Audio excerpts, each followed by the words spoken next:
Hi everybody and welcome to this week's ICE commentary on the US dollar index. Firstly, I'd like to just wish all of our American listeners a happy Martin Luther King Day, and just to remind everybody else, just in case you weren't aware, that it is a public holiday in America on Monday, and what we have is an early close. So we have some electronic trading, then we have an early close at 1 p.m. Eastern Time on Monday, with the markets opening up again on Tuesday.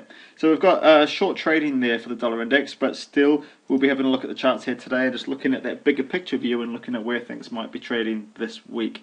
So firstly, let's just have a look at where I saw things last week as well and how that's panned out.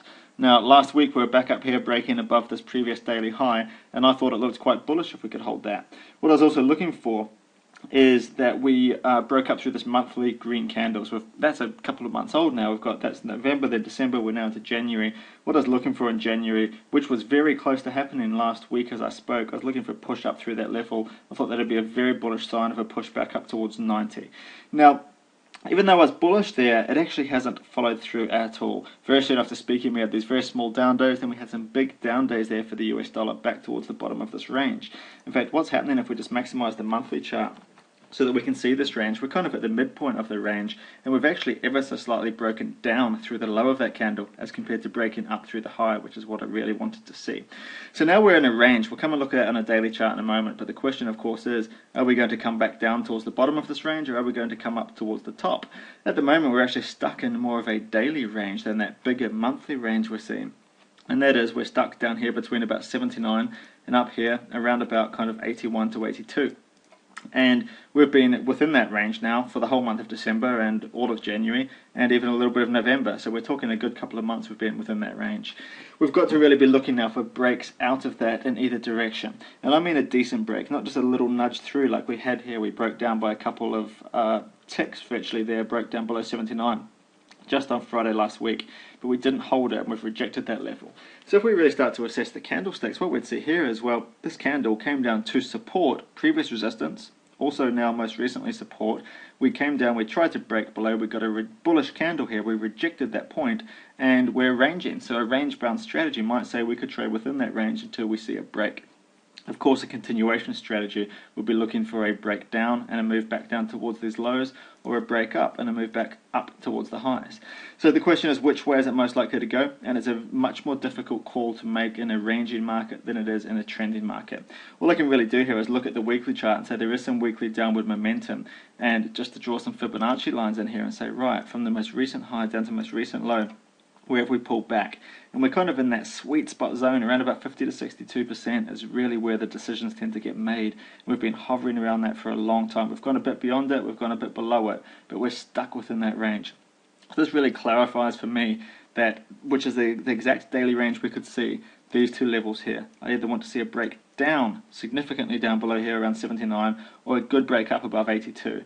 Either one of those is going to be a good sign that actually, in the case of a break up, this is not downward weekly momentum at all, and in fact we're bouncing off monthly lows, or in the case of a breakdown, that actually we are coming back down towards these lows again and we're going to retest those lows because the weekly momentum is remaining down.